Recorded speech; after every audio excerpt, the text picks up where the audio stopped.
warahmatullahi wabarakatuh. Alhamdulillah, nahmaduhu wa nasta'inuhu wa nastaghfiruhu wa nu'minu bihi wa natawakkalu alayhi wa na'udhu billahi min shururi anfusina wa min sayyiati a'malina. Man yahdihillahu fala mudilla lahu wa man yudlilhu fala hadiya lahu. Ashhadu an la ilaha illallah wahdahu la sharika lahu wa ashhadu anna Muhammadan abduhu wa rasuluhu. اللهم صل على محمد وعلى آل محمد كما صليت على إبراهيم وعلى آل إبراهيم إنك حميد مجيد.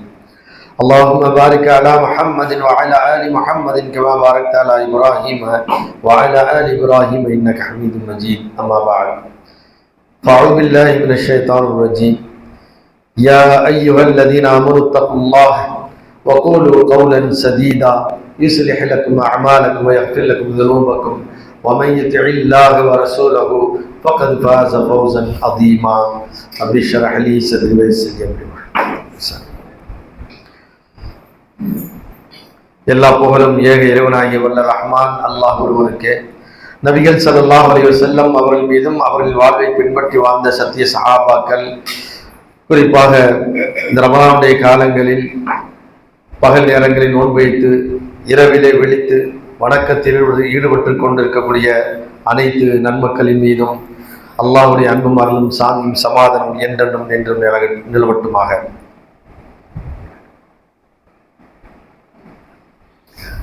கண்ணியத்திற்குரிய அல்லாஹ்வுடைய நல்லடியார்களே, ரமலானுடைய தொடர் உரையில் இஸ்லாத்தின் அடிப்படை கொள்கை என்ற தலைப்பில் பார்த்து வருகின்றோம். அதில் மூன்றாவதாக வேதங்களை நம்புவது, ஆமன்து பில்லாஹி வ மலாயிகத்திஹி வ குத்துபிஹி, வேதங்களை நம்புவது என்ற தலைப்பில் வேதங்கள் என்பதில் எத்தனை வேதங்கள் குர்ஆனில் கூறப்பட்டிருக்கின்றது என்ற விவரங்களை நாம் பார்த்தோம். மற்ற வேதங்கள் எல்லாம் அது அழிந்து விட்டது, ஆனால் குர்ஆன் ஒன்று மட்டும் அது பாதுகாக்கப்பட்டிருக்கின்றது என்பதற்குரிய காரண காரியங்களையும் இதற்கு முந்தைய உரையிலே நாம் கவனித்தோம். இப்பொழுது இந்த அல் குர்ஆன் பாதுகாக்கப்பட்டது 1400 ஆண்டுகளுக்கு முன்பு எந்த எழுத்து வடிவில் எழுதப்பட்டதோ அது இன்று வரைக்கும் இருக்கின்றது. அரபு எழுத்துடைய வடிவம் மாறுபட்டிருந்தாலும் காலம் கடந்து ஒவ்வொரு நூற்றாண்டுகளும் எழுத்துடைய வடிவம் மாறுபட்டாலும் அதனுடைய ஒரிஜினல் அசல் எழுத்து எழுதப்பட்ட அந்த குர்ஆன் இன்று வரைக்கும் அது பாதுகாக்கப்பட்டிருக்கின்றது. அந்த குர்ஆனிலிருந்து இன்று அச்சடிக்கப்பட்டிருக்கக்கூடிய இந்த குர்ஆன், இதில் எந்த விதமான மாற்றம் இல்லாமல் அன்றைக்கு எப்படி எழுதப்பட்டதோ அதே போன்று 100% ஒரு புள்ளி கூட மாற்றம் இல்லாமல் அந்த குர்ஆன் இன்று வரைக்கும் இருக்கின்றது என்பதையும், மேலும் இந்த ஒரு குர்ஆனிலே வேறு எந்த விதமான, அதாவது எடிஷன்கள், ஒரு காலத்தில் ஒரு எடிஷன் அப்புறம் ஒரு காலத்திலே ஒரு எடிஷன் என்று சொல்வார்கள், அப்படியெல்லாம் இல்லாமல் ஒரே குர்ஆன் தான் உலகத்தில் நீங்க எங்கு பார்த்தாலும் இந்த ஒரு குர்ஆன் தான் இருக்கும், ஒரே ஒரு பிரதி தான் இருக்கும், பல பிரதிகள் கிடையாது. ஆனால் இஞ்சில் போன்ற அந்த பைபிளுக்கு ஒரு 6-7 பிரதிகள் இருக்கின்றது. கத்தோலிக்கர்கள் ஒரு பிரதி வைத்திருக்கின்றார்கள், புரோட்டஸ்டன்ட் என்று சொல்லக்கூடிய அவர்கள் ஒரு பிரதி வைத்திருக்கின்றார்கள். அதிலேயே 2-3 பிரதிகள் ஒன்றுக்கொன்று வேறுபட்டதாக அது இருக்கும், அதையும் நாம் பார்த்தோம். அதை போன்று இன்று இருக்கக்கூடிய அவரிடத்தில் கொண்ட வேதங்கள் என்று சொல்கின்றார்கள். இந்த வேதம் உண்மையிலேயே இயேசு என்று சொல்லக்கூடிய ஈசா அலைஹிஸ்ஸலாத்து வஸ்ஸலாம் அவர்களால் சொல்லி எழுதப்பட்டதா அல்லது அவர்கள் எழுதியதா, அவருடைய கரத்தில் வழங்கிய அந்த வேதமா என்று பார்த்தால் சுமார் ஒரு 400 ஆண்டுகளுக்கு பின் வந்த பவுல் என்ற ஒருவரால் சொல்லப்பட்ட சுவிசேஷங்கள் தான் இன்று எழுதப்பட்டு மக்களுக்கு மத்தியில் அது நடைமுறை இருக்கின்றது என்பதை நாம் பார்த்தோம். அது ஒரிஜினல் இஞ்சில் வேதம் பைபிள் என்பது இன்று கிடையாது என்பதையும் நாம் பார்த்து வருகின்றோம். அந்த அடிப்படையில் இன்று சொல்லப்படக்கூடிய இயேசுடைய வேதம் என்று சொல்லுகின்ற அந்த வேத உண்மையிலேயே இயேசு என்று சொல்லக்கூடிய அலைஹிஸ்ஸலாத்து வஸ்ஸலாம் அவர்கள் சொன்ன கொள்கையை மக்களுக்கு எடுத்து சொல்லிக் கொண்டிருக்கின்றார்களா அல்லது இந்த பைபிள் இருக்கின்ற கொள்கையை எடுத்து சொல்லிக் கொண்டிருக்கின்றார்களா? அது ஒன்னே மிகப்பெரிய வேறுபாட்டை அது காட்டுகின்றது. சொல்வார்கள். ஏச சொன்னார், சொன்னார், ஈசா சொன்னார், ஜேசஸ் சொன்னார், ஜீசஸ் என்றெல்லாம் சொல்லுவார்கள். ஆனால் அது சொல்லப்பட்ட விஷயங்கள் கூட யார் அவர் சொன்ன விஷயமா, அவருடைய காலத்திற்கு பிற்காலத்தில் வந்தவர்களால் எழுதப்பட்டதா என்றால் பிற்காலத்தில் வந்தவர்கள் தான் எழுதினார்கள். அதையும் அவர்கள் மறுப்பதற்கில்லை. இல்லை, இது இயேசு கொண்டு வந்ததுதான், அதே பைபிள் தான் இன்றும் இருக்கிறது, அந்த ஒரிஜினாலிட்டி தான் எங்களுடைய கையிலே தவழ்ந்து கொண்டிருக்கிறது என்று சொன்னால் அதற்கு என்ன ஆதாரம்? ஆதாரம் இல்லை. காரணம், ஹிப்ரு மொழியில் தான் அவர்களுக்கு இறக்கப்பட்டது. அந்த ஹிப்ரு மொழியில் இன்று இருக்கிறதா என்று சொன்னால் அது பேச்சு வழக்கிலும் இல்லை, அந்த மொழியும் இன்று கிடையாது, எந்த ஒரு பிரதியும் கிடையாது. ஹிப்ரு மொழி பேசக்கூடிய மக்களும் இல்லை, எழுத்து வடிவமும் கிடையாது. சரி, அப்ப ஹிப்ரு மொழியில் இறக்கப்பட்ட அந்த வேதம் இல்லை என்று ஆகும் பொழுது இந்த போதனைகள் எல்லாம், பைபிள் இருக்கின்ற எல்லா போதனைகளும் ஈசா அலைஹிஸ்ஸலாம் சொன்னார்களா இல்லை என்பதை யாரும் ஊர்ஜிதப்படுத்தவே முடியாது. ஆனால் குர்ஆனில் இருக்கின்ற அனைத்து செய்திகளும் 1400 ஆண்டுகளுக்கு முன்பு நபிகள் ஸல்லல்லாஹு அலைஹி வஸல்லம் அவர்கள் சொன்ன செய்திகளை அப்படியே எடுத்து எழுதி அதை உஸ்மான் அல்லாஹ்வுடைய காலத்தில் பிரதிகளாக ஆக்கப்பட்டு பல பிரதிகள் என்ன செய்யப்பட்டது, எல்லா பகுதிகளுக்கும் அனுப்பப்பட்டது என்பதையும் வரலாற்று நாம் பார்த்தோம். ஆக இந்த ஒரிஜினல் இஞ்சில் என்பது ஈசா அலைஹிஸ்ஸலாத்து வஸலாம் அவருடைய காலத்தில் இருந்தது. ஒரு நூற்றாண்டு 2 நூற்றாண்டு, அதாவது பவுல் வரைக்கும் உள்ள அதற்கு முன்பு ஒரு உதாரணமாக எடுத்துக்கொள்ளலாம். ஏன்னா இவர் ஒரு 4 நூற்றாண்டுக்கு பின்புதான் இந்த பவுல் என்பவர் வருகின்றார். அதற்கு முன்பு ஒரு 3 நூற்றாண்டுகளை நாம் வைத்துக் கொள்வோம். அந்த 3 நூற்றாண்டுகள் வரைக்கும் ஒரிஜினல் இஞ்சில் ஹிப்ரு மொழியில் எழுதப்பட்ட வேதம் இருந்தது. அதை யாரும் மறுப்பதற்கில்லை. அல்லாஹ் குர்ஆனிலே ஒரு இடத்தை சொல்லும் பொழுது, அதாவது 18:9 சூரை கல்ஃபிலே அல்லாஹ் குறிப்பிடுகின்றான். கல்ஃபிலே கல்ஃப்வாசிகள் குகைவாசிகள் சம்பந்தமாக பல செய்திகளை அதிலே சொல்லி வருகின்றான். அந்த குகைவாசிகள் சம்பந்தமானதிலே பல ஆச்சரியமானதுகளும் அதில் இருக்கின்றது. அவர்கள் 300 ஆண்டுகள் உறங்கியது, அவர்கள் பார்ப்பதற்கு தூங்குவதை, அதாவது சாதாரணமாக தூங்கக்கூடிய மனிதர்கள் எப்படி தூங்குவார்கள் அது போன்றுதான் தெரியும். ஆனால் 300 ஆண்டுகள் தூங்கி இருக்கின்றார்கள். காலையிலும் ஒரு பகுதியை படுத்திருப்பார்கள், மாலையான உடனே இன்னொரு பகுதியை திரும்பி படுத்துக் கொள்வார்கள். ஆனாலும் என்ன நடக்குது என்று அவருக்கு தெரியாது. இது ஒரு பெரிய ஆச்சரியம் தான். அதாவது மருத்துவ ரீதியிலே அதையும் இன்றைக்கு மெய்ப்பிக்கப்பட்டிருக்கின்றது. இது நடைமுறைக்கு சாத்தியம்தான் இருக்கின்றது, நடைமுறைப்படுத்த முடியும் என்று.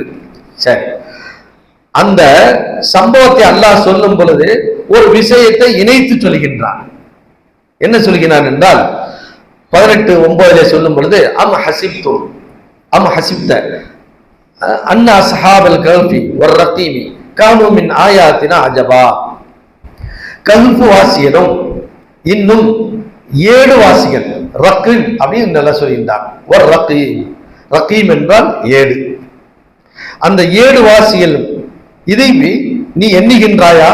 இது நம்முடைய அத்தாட்சியில் நின்று உள்ளது, ஆனால் இது ஆச்சரியமாக உனக்கு தெரிகின்றதா என்று அல்லாஹ் கேட்கின்றார்.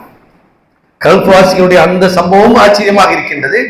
அவர்கள் உடன் இருந்த ஒரு 7 இருக்கின்றது, அதுவும் ஆச்சரியமாக இருக்கின்றதா என்று அல்லாஹ் குறிப்பிடுகின்றான். இப்ப கல்ஃப்வாசிகளை பற்றி இன்று வரைக்கும் அது வீடியோ படங்களை எடுத்து வச்சிருக்கிறாங்க. அந்த குகை ஜோர்டான்ல இருக்குது, அந்த பகுதிகளை எல்லாம் வீடியோ எடுத்து இன்று வரைக்கும் அது பாதுகாக்கப்பட்டிருக்கின்றது. அதை சொல்லும் பொழுது அல்லாஹ் என்ன செய்கின்றார் என்று சொன்னால் ஒரு ஏட்டையும் குறிப்பிடுகின்றார்.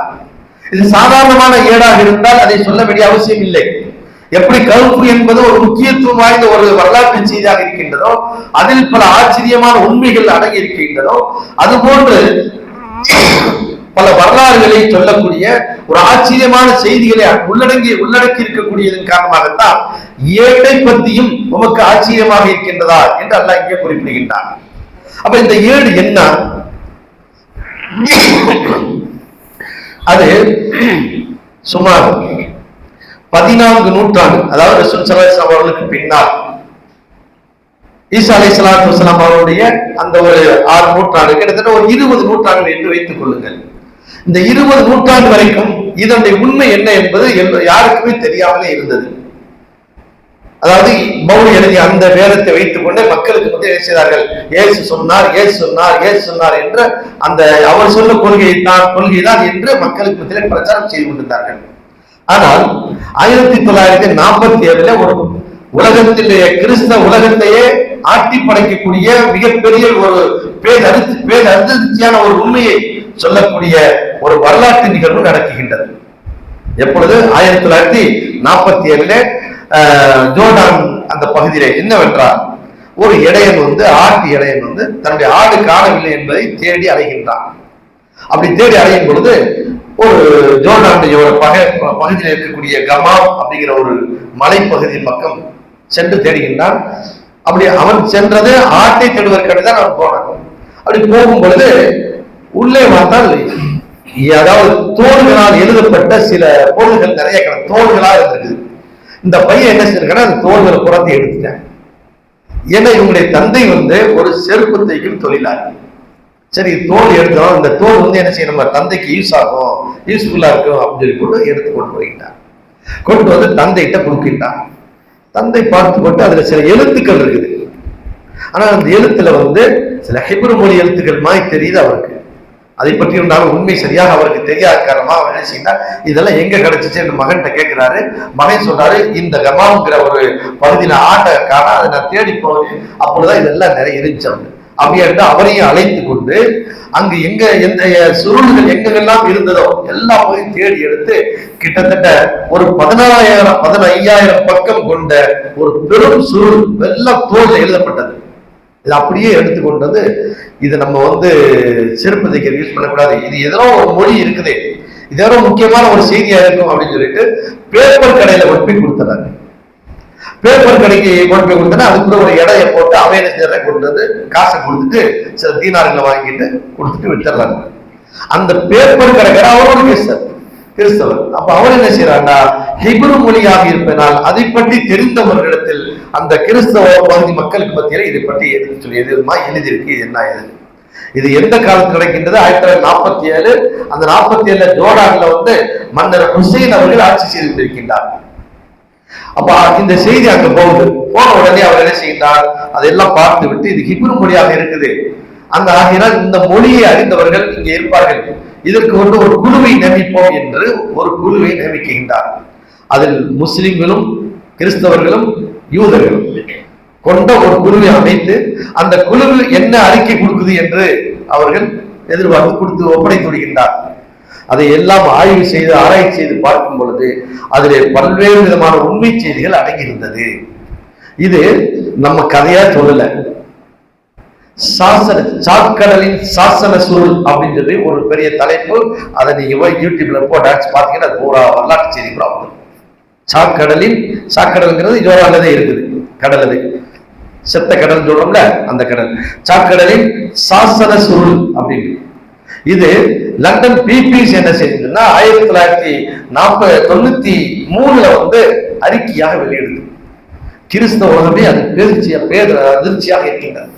என்னவென்றால் இதை எல்லாம் இந்த குழு என்ன செய்ய ஆய்வு பண்ணி அதை அறிந்த அந்த இதை ஹிப்ரு மொழியை தெரிந்தவர்கள் என்ன செய்கிறார்கள் என்றால் இது பாதுகாக்க வேண்டும், இதை நாம் என்ன செஞ்சிடக்கூடாது, சும்மா விட்டுறக்கூடாது. அதே நேரத்தில் வெளி உலகத்திற்கு இது தெரியக்கூடாது, வெளி உலகத்திற்கு கொண்டு போய் இதை சமர்ப்பித்து விடக்கூடாது.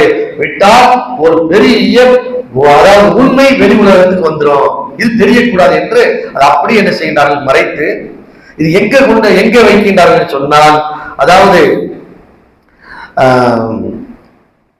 அமெரிக்காவில் லாஸ் ஏஞ்சல் அப்படிங்கிற இது கலிபோர்னியாவில் பிடிச்சி எரிஞ்சிச்சுல, அந்த லாஸ் ஏஞ்சல் இருக்கக்கூடிய ஒரு பெரிய நூலகத்துல கொண்டு போய் இதை பாதுகாத்து வைக்கிறாங்க. அது அந்த பிரதிகள் அழியாமல் இருப்பதற்காக வேண்டி மைக்ரோ பிலிம்ல ஒரு பிரதிகள் எடுத்து அந்த பிரதியை பாதுகாப்பாக அமெரிக்கா கொண்டு போய் வச்சுறாங்க. ஏன்னா இது கிறிஸ்தவருடைய சம்பந்தப்பட்ட இஞ்சில் சம்பந்தப்பட்ட ஒரு செய்திகளாக இருப்பதனால் இதை கிறிஸ்தவர்களே நாம் என்ன செய்து வைத்துக் கொள்ள வேண்டும், ஆனா இது வெளியில சொல்லக்கூடாது என்று அதை அவர்கள் மறைத்து வைக்கின்றார்கள்.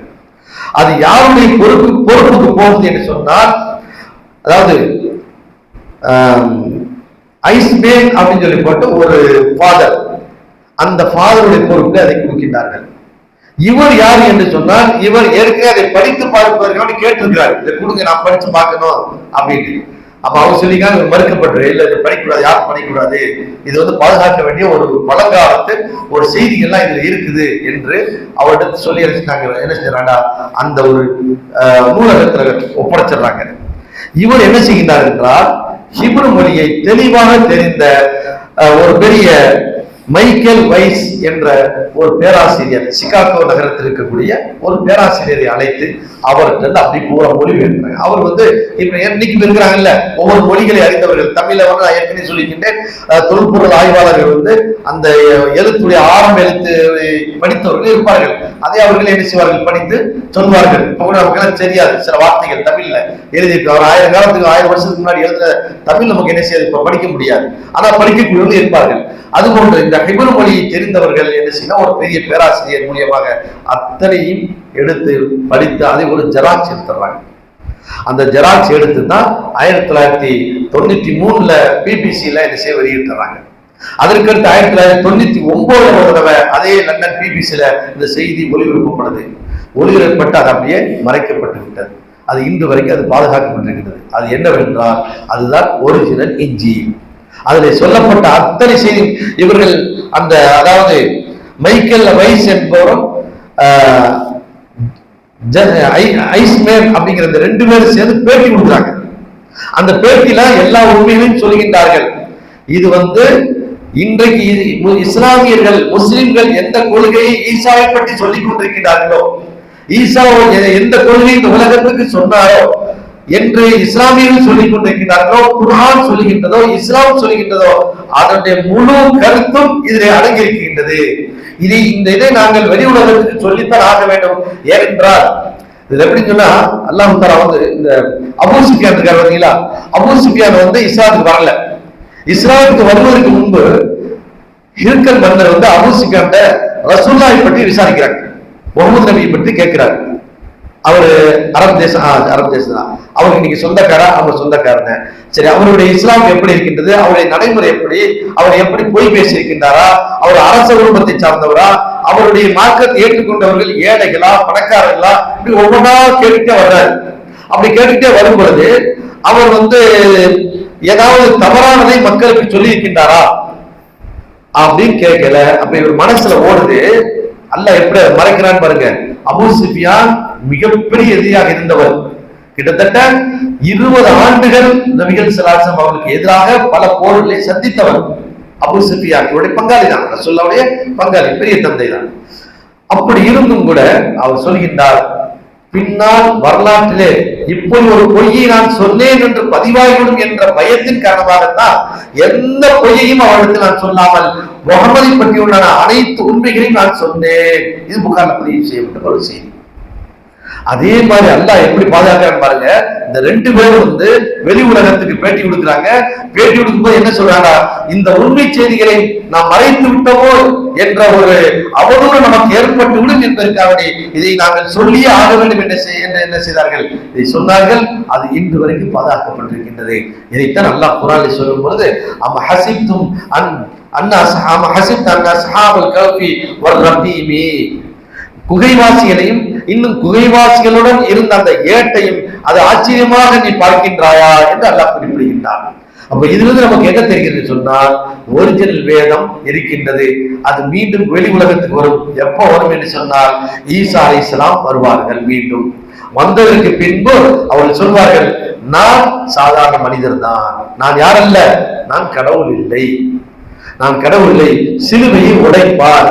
அல்லாஹ்வுடைய தூதர் சொன்னாங்க, அவர் வந்ததற்கு பின்பு சிலுவைகளை எல்லாம் உடைத்து எறிந்து விடுவார், நான் மனிதர் தான், நான் இறைவனால் அனுப்பப்பட்ட ஒரு இறை தூதனை தவிர நான் கடவுள் அல்ல, நான் யாரல்ல, பிதாவல்ல என்று வெளி உலகத்துக்கு சொல்லுவார். அப்படி சொல்லும் பொழுது என்ன ஆதாரம் என்றால் இது அப்படி வரும்.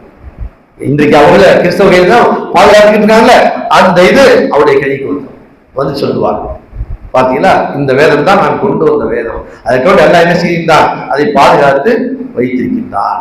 ஆக குர்ஆன் சொல்லக்கூடிய ஒவ்வொரு செய்திகளையும் ஆழமாக மிக கவனமாக நுண்ணிப்பாக நாம் ஆய்வு செய்யும் பொழுது குர்ஆனில் சொல்லப்பட்டிருக்கக்கூடிய பல ஆச்சரியமான செய்திகள் இன்று வரைக்கும் நிரூபணமாகிக் கொண்டே இருக்கின்றது. இதுவே சொல்கின்றது, குர்ஆன் என்பது இறை வேதம் என்பது.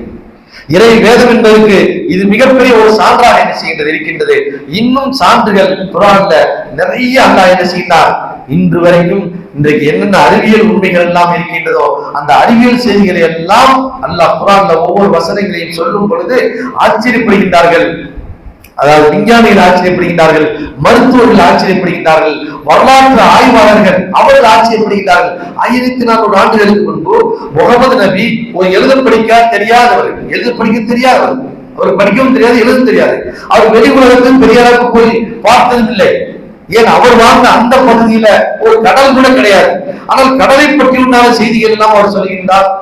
ஏமன், ஜோர்டான் போன்ற பகுதிகளில் இருக்கின்ற வரலாற்று செய்திகளை சொல்கின்றார். ஜெருசலத்திற்கு அவர் போனதே இல்லை, ஜெருசலத்திலே இருக்கக்கூடிய செய்திகளை அவர் சொல்கின்றார். இப்படி வரலாறுகளை எல்லாம் அவர் சொல்கின்றார். மருத்துவ ஆய்வாளர்கள் மருத்துவ சம்பந்தமானதெல்லாம் அதிலே குர்ஆனில் சொல்லப்பட்டிருக்கின்றது.